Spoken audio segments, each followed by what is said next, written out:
Hello everyone. Today I'm going to talk something about STM scanning tunneling microscopy. Back to 1951, half a century ago, the famous talk called "There's Plenty of Room at the Bottom" by Feynman postulated the potential of nanotechnology in his visionary talk. So more than 60 years later, with the advancement in microscopy, imaging nanoscale structure or even angstrom scale structure become possible. Among these, scanning tunneling microscopy, or in the family of scanning probe microscopy, which represents a unique tool, can not only show us beautiful nanoscale, angstrom scale images, but also provide us the possibility to manipulate such a small structure on surfaces. So the first model of scanning probe microscopy, the scanning tunneling microscopy, was first invented by Binning and Rohrer in 1981. Only after 5 years, they received the Nobel Prize in Physics for their innovative inventions, which is in 1986. So generally, in STM, a bias is needed and is also implemented between metal tips and the sample. So the tip is required to approach very closely toward the sample until a tunneling current is generated. So the typical distance between the tips and the sample is within a few angstrom, a nano, or a 1 or 2 nanometers range. On the back of the tip, there is something called a piezoelectric actuator or piezoceramic, so which can control the motion of the tips in X and Y and Z direction with a very high accuracies. So when the tip is scanned across the surface in X and Y direction, there's additional feedback loops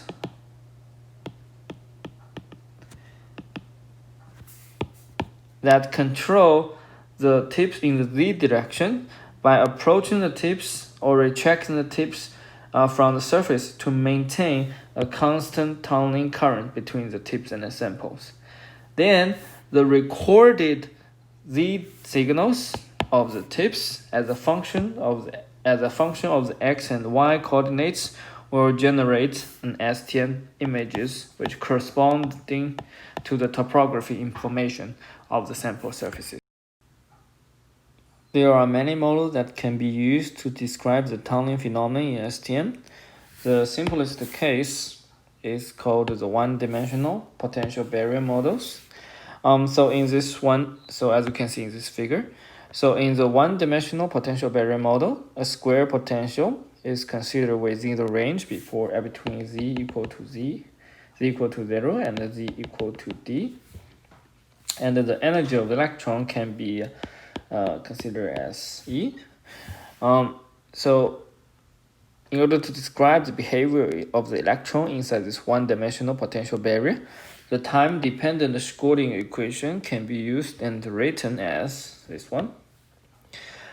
Since we assume that the energy of the electron is smaller than the potential V0, and the potential V0 is independent of the time, so the solution of this time-dependent Schrödinger equation can be separated into two parts, the time-dependent part and the time-independent part. So the solution of the time-dependent Schrödinger equation can be written as this one. So in order to solve and get the time-independent parts, we can further solve the time-independent Schrödinger equation and get this solution. Note that there could be a right traveling wave and the left traveling wave in both zone 1 and zone 2. So zone 1 is in here and zone 2 is in here, but there will be no left traveling wave in zone 3. In this case, the K1 is equal to this and K2 is equal to this. Remember, we assume that E is smaller than V0, the potential, so that this is real number. So we can further calculate the coefficients, which we use to normalize our equation, so that from the continuity and boundary conditions using computer algebra system. But here we are most interested in this number, the f number, particularly the absolute square of the coefficient f. So by calculating this, we can get t equal to absolute square of f, which is equal to this one. So this means, based on the quantum mechanics, the possibility of finding an electron past the barrier. So in other words saying, we can call this t the transmission factor. So by using a simple mathematical approximation, so when k2d is much larger than 1, this sign h part can be written as this.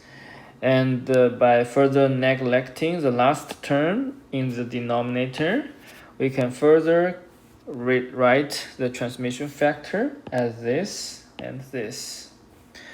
So from this equation, by limiting this, we can see the transmission factor has exponential relationship to the negative 2d and the square root of this part. So from this equation, we can see the transmission factor will decrease exponentially as the potential widths increase, and also decrease exponentially with the square root 2m, with the square root, oops, this is too large, with the square root v0 minus e. Okay, so in the real case, if we think that v0 is a vacuum level and e is a Fermi level, this v0 minus e can be considered as the work function of the metal substrate. Okay, so this is a case that when e is is smaller than the barrier v0.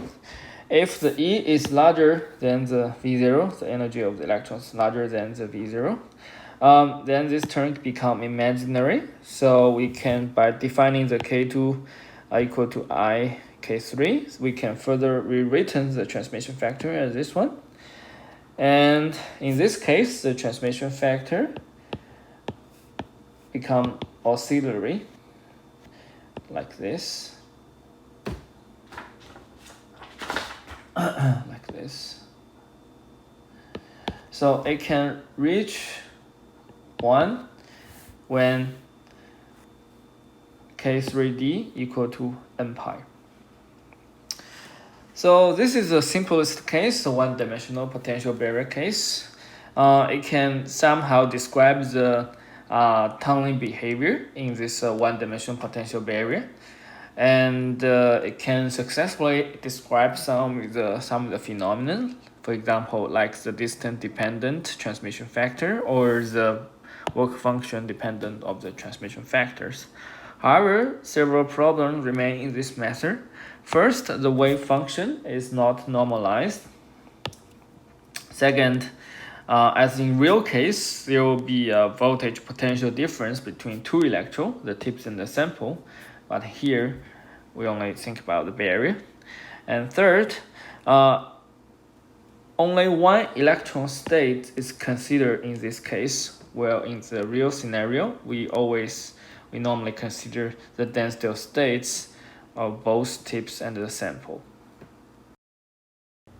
Only a few types of potential can be solved analytically using Schrödinger equation. For a more general type of a potential, we can use the so-called Wkb model or Wkb approximation to solve a general one-dimensional potential barriers.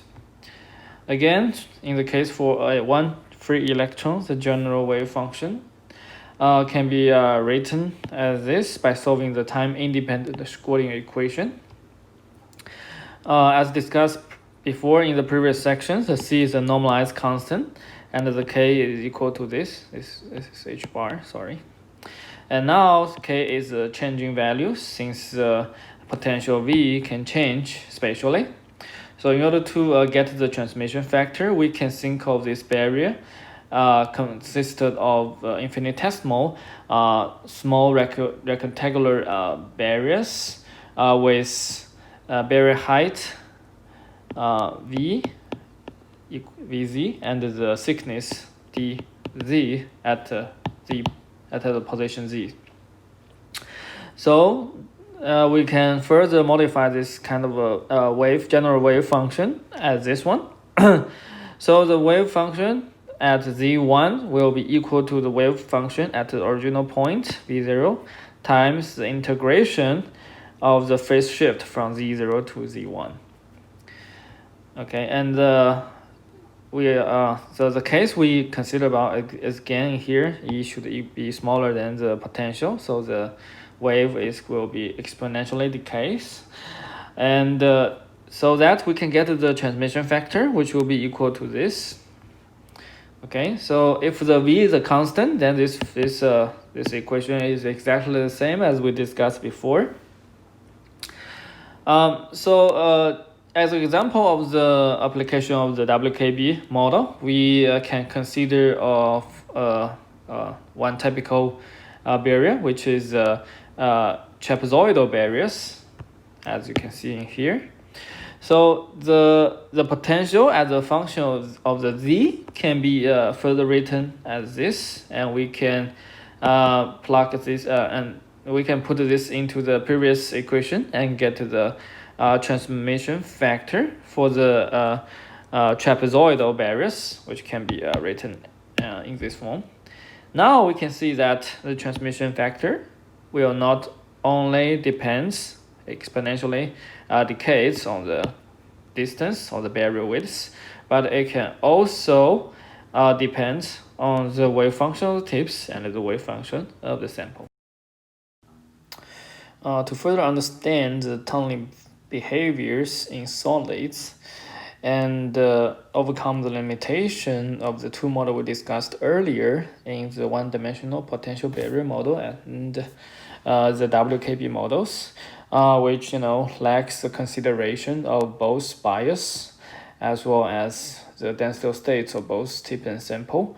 Now we will move forward and discuss the Barden's approach for the tunneling behaviors in solids. Before our discussion, a few concepts need to be clarified first. First, we need to know the concept of the density states. So the definition of density states is the number of states within certain energy intervals. It can be written in this form as well as in this form. The next concept we need to know is called the local density states. So this is some concept. This is a concept that's adding the spatial distribution to the concept of the density states. So the definition can be written as this. As you can see, there's an extra spatial contribution to the density states. Okay, now let's start to discuss Barden's model. So the general idea in Barden's model is to separate the tip sample systems into two subsystems, which include the tip system as well as the sample system. So the wave function in these two subsystems can be obtained separately by solving the time-independent scoring equations. And a simplified energy diagram, as you can see, is shown in figure 2.3 in here. So in order to consider the Barden's model and moving forward and solve the equation, a few conditions or a few assumptions need to be fulfilled first in this model. First, the potential in the systems is equal to the potential of the tips plus the potential of the sample. The second requirement is that the tip potential is 0 inside the sample region and vice versa. What this means is that, let's say this is potential of the tips, and this is the zero energy state, and the zero energy, which is we call it the vacuum levels. And if this is the tip state, it will become zeros once it get into the zone of the samples. Same as for the sample state. This is the zero energy, which is also the vacuum levels, and the sample states, the sample potential will be zero in the tips region, then become negatives in the samples regions, and the total potential will be the tip potential plus the sample potential, and which will in the future will be like this. Okay, now let's do some math. So the time-dependent Schrödinger equation for both tips and sample can be written as this for the tips and this for the sample. Same as we discussed in the one-dimensional case, potential barrier case. And the solution for this can be written as this, and this for tips and sample separately. Then we can further write the time-independent Schrödinger equation for tip states and the sample states or sample wave function. As this for tips and as this for sample, very similar. Now let's apply the time-dependent perturbation theory so that we can write the time-dependent wave function of the whole system as the initial tip states plus the final sample states. So the AJ here means the probability amplitude of the electron, finding an electron tunneling from the initial I state to the final J state. Then we can write this time-dependent Schrödinger equations using the wave function of this wave function as this one. Then we can further apply the wave function equation 2.23 into this whole system and get this one, cancel out some of the term, further organize this in this one and replace this term, and finally we can get this. Okay, and since AR is very small, we can eliminate the last term and we can finally rewrite this form in this version. So this equation dAft divided by dt is equal to this. Let's take this part out and give it a new name, which is matrix element. By further doing the integration of this equation, we can finally get the probability amplitude at final state f at time t will be equal to this one. Okay, and after that, let's take an absolute value of this one and take the square, and finally the possibility of finding an electron at final state f will be equal to this one, the square of the matrix element times this complex parts. So from this equation, we can see if we draw it out, this is the possibility of finding the electrons at the final state f versus EF minus EIs will be like this. It will have a very high intensity when the EF is equal to EI. So let's say this is for the this is the T1. As the time increase from T1 to T2 and to T3, this intensity will become even higher.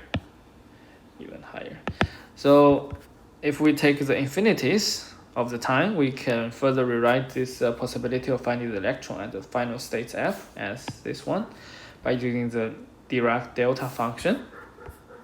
in the limit of large scale time. Okay, and finally, by dividing this probability of finding electron at the final states f after t times and divided by t, we can finally get this transition rate in the form of this one. So as you can see, the final tunneling rate or transition rate will not only depend on the matrix element, but will also depends on the tip and sample energies.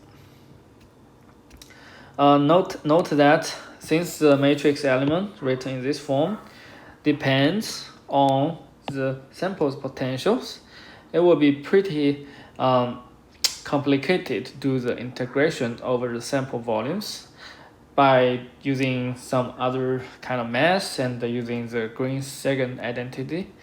We can further convert the integration of the sample volume to the integration on the tip sample separation surfaces.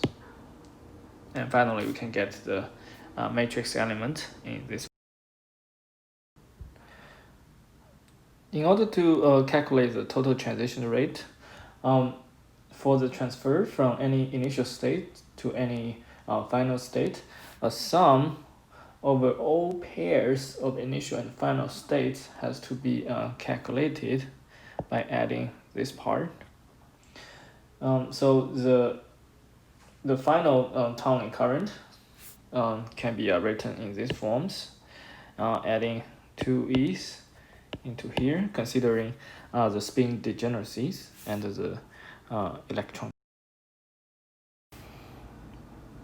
The equation derived from the Barton's equation here about the tunneling current is quite general and can be further evaluated using two kinds of approximation. The first one is called the energy dependent approximation. So in this approximation, the energy dependence of the density state and the transmission factor will be considered, so that this method is widely used to simulate or understand the scanning tunneling spectroscopy and information in order to obtain the density states of the sample. The second model is called the Tesol Harmon approximation, and in this model, the bias or the voltage applied is considered to be very small, so that the energy dependence of the matrix element and the energy dependence of the density states can be neglected. So in this model, the major emphasis or the focus will be put on considering the spatial dependence of the density states of the wave functions on the surfaces. So that, as you can see, this model is very good to be used to simulate STM images for a specific type of surface structures. We'll first discuss the energy dependence approximation model.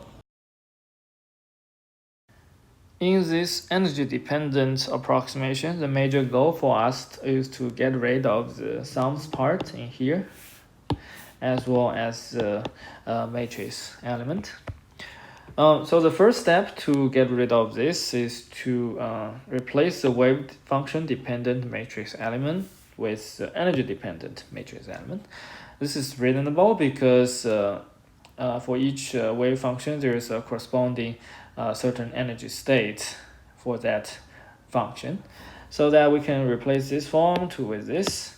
Further, we can replace this format into this one because in here we only consider in the elastic tunneling, and same as in our previous discussed the direct delta function, the tunneling can only happen if the energies of the electron at its initial state equal to its final state.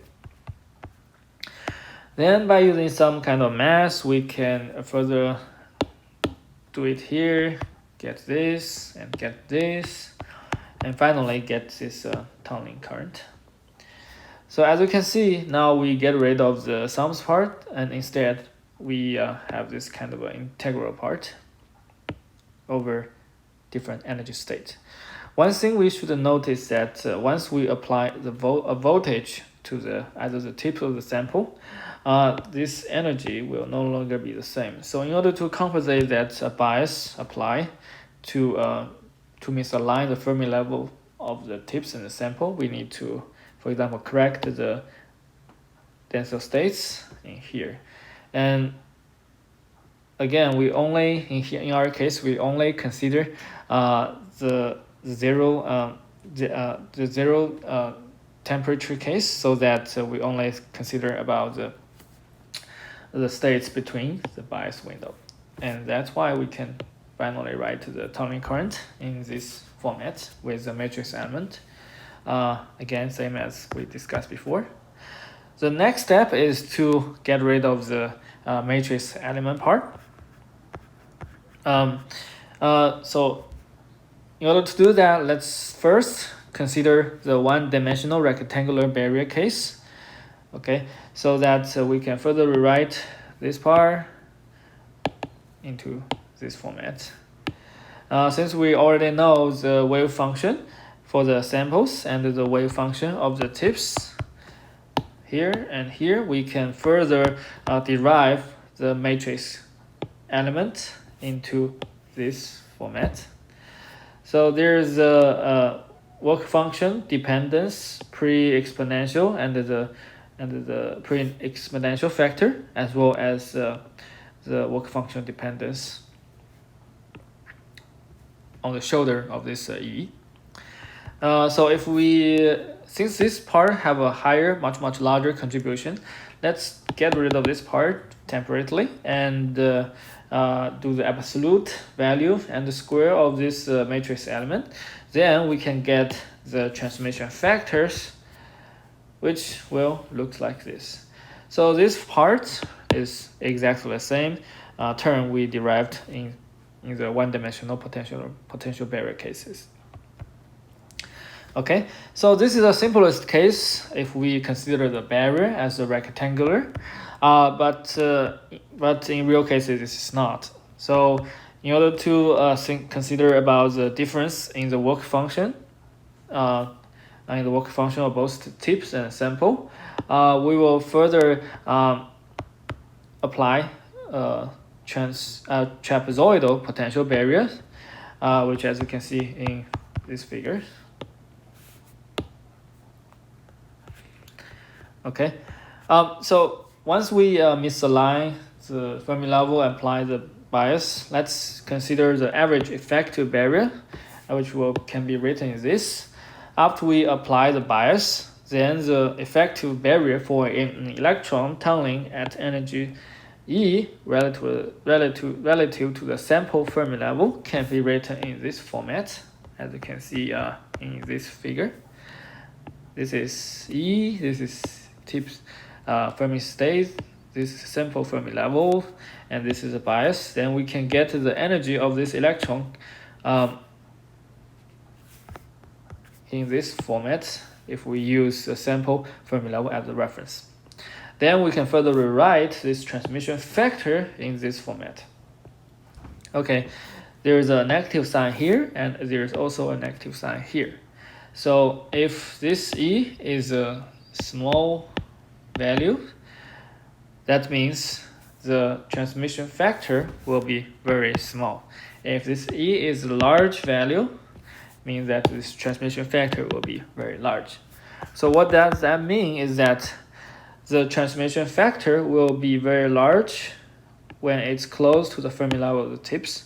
It will become very small if it's far away from the Fermi level of the tips.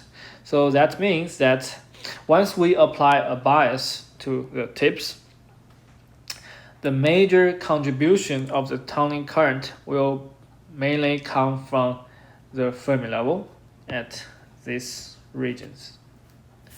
Okay, so that's a major thing we need to think about when we consider the tunneling behavior.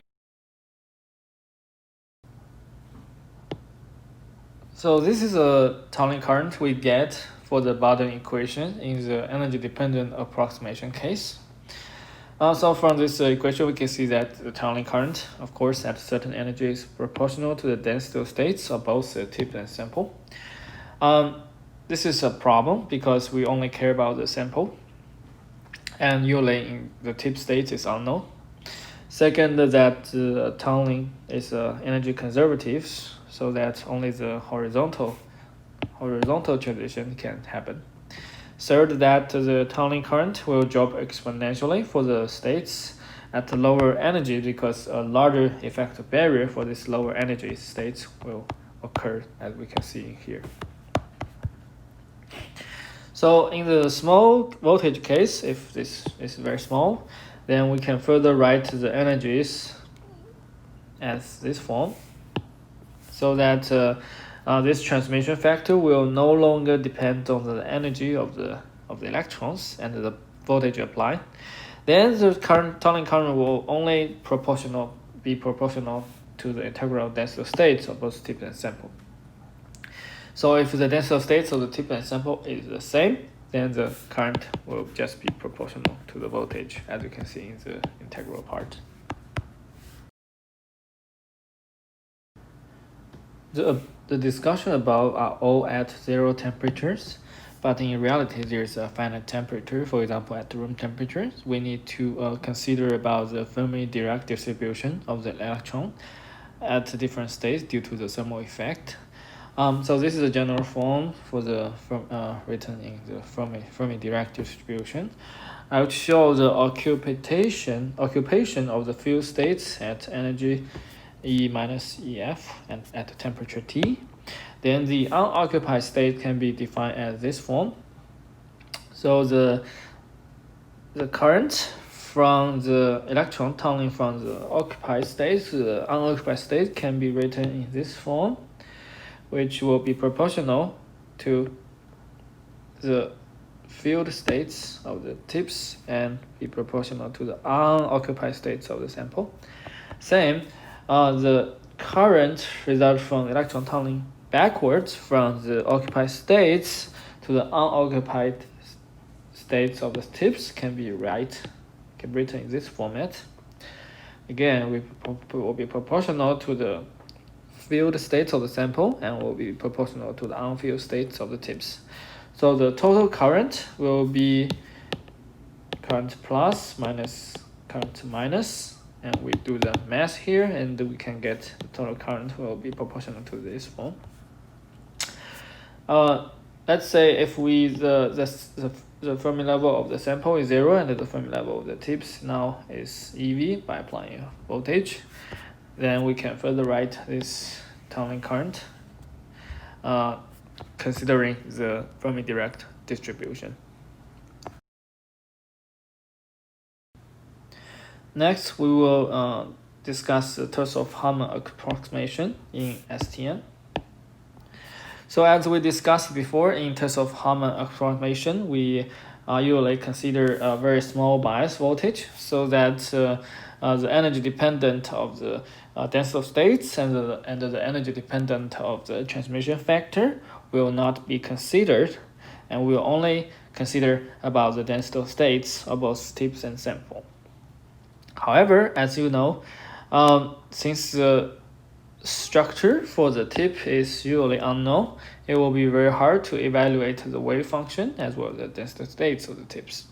So in this Tesol-Harmon approximation, we will just assume that the tip is an ideal S wave, and we can apply a mathematical point to represent the tip structure. So by using that, we can further write the tunneling current in this format.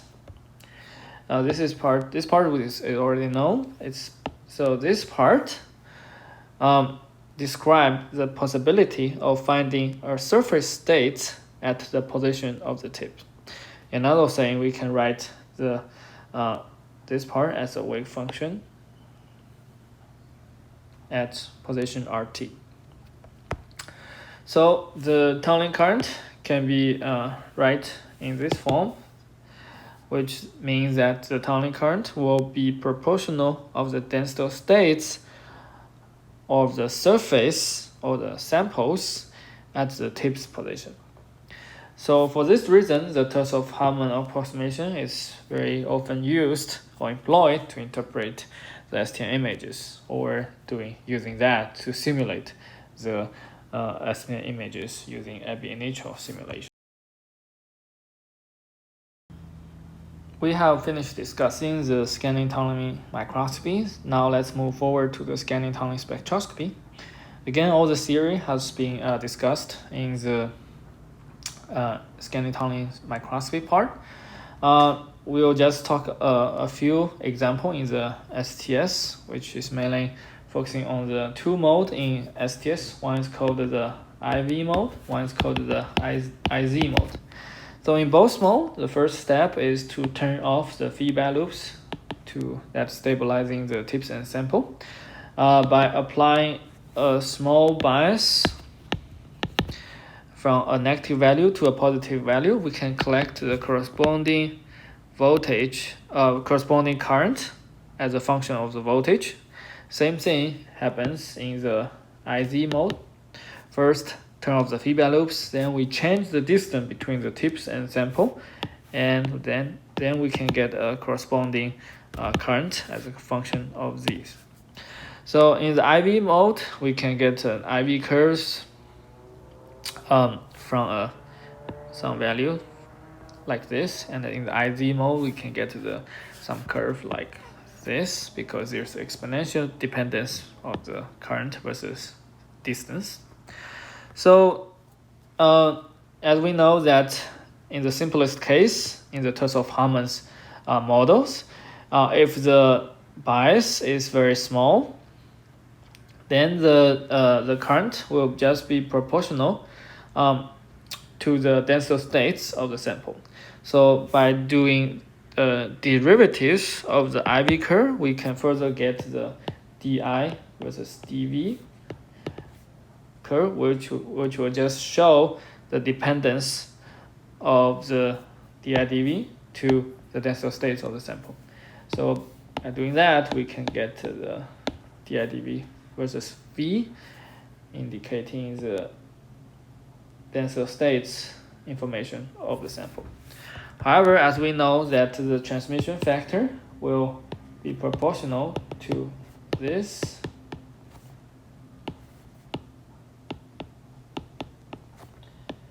effective barriers plus CV divided by 2 energies.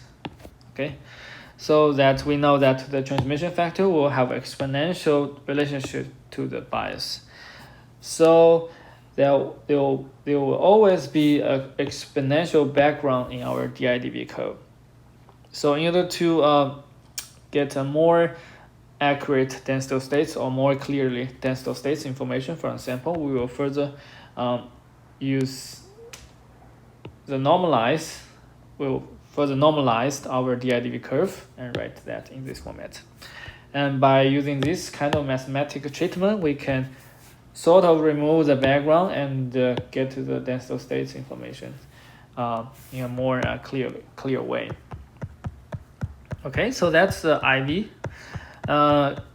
For the IZ mode, that's same, as we can see that we can further change the distance between the tip and sample and get to the current, and this current will be exponentially depend on the tip sample distance as well as the barrier height.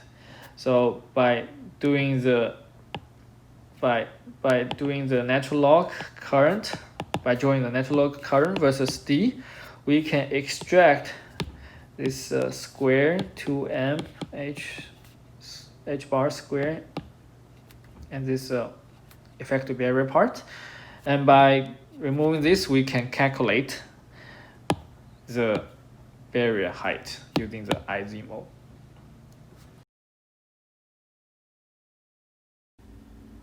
Okay, this will be the end of our discussion on STM. I hope you can understand the basic theory behind the tunneling phenomenon in STM or STS. And I hope this will be helpful for your future either experimental or simulational work related to STM.